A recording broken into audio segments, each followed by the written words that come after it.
Hello, Malcolm here. My next sermon is on the 10th of May for the Watford Church of Christ, and I'm going to be teaching on Psalm 123.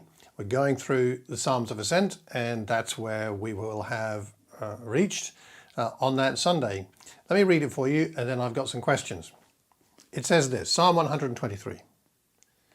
I lift up my eyes to you who sit enthroned in heaven.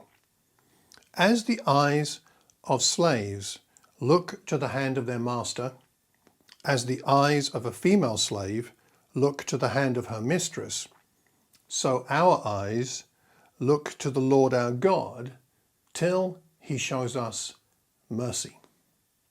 Have mercy on us, Lord, have mercy on us.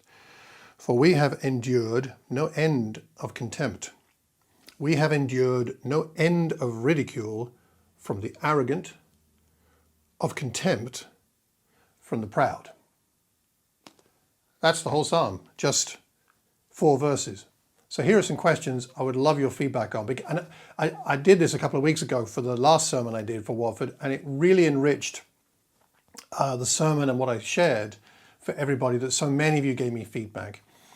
Louise Miller, Charlie Hines, who else? 4 or 5 other people sent me some reflections on Psalm 122. It was really helpful, and several people thought of angles and perspectives that had not even occurred to me at all. So thank you. So I would like to continue that with this next sermon and see what you have to say about it. So a couple of things that come to my mind that I'd like your thoughts on. Firstly, verse 2 is perhaps the most challenging. The idea of being a slave. It seems that David, or the writer of the psalm at least, is thinking of himself and themselves as the pilgrims, as slaves looking to the hand of the master, female slaves looking to the hand of the mistress. It seems rather subservient. I know we need to honor God and have him in awe, but does God want us to think of ourselves like almost like a cowering slave? Is that the image, or what is the image here? Why is this image positive? It must be a positive image, because it wouldn't have been written in this way otherwise, because that's the comparison the psalmist makes, is that so our eyes look to the Lord our God till he shows us his mercy. So there's something positive going on in the writer's mind here. So what might that be? I'd love to know what you think about that in particular. And then in verses 3 and 4, he talks about contempt. They've endured ridicule, contempt from the proud. What kind of contempt, what kind of ridicule do you think might be going on here? Because I would assume, since it's a psalm, it's not just about a personal thing. There's something broader going on. So think about Israel's history. Think about what's gone on with the people of God during the time running up to when the Psalms were written. What kind of contempt, ridicule might he be referring to here in this psalm? I'd like to know what you think about that. And thirdly, and perhaps most importantly, what do you think is the core message of this psalm?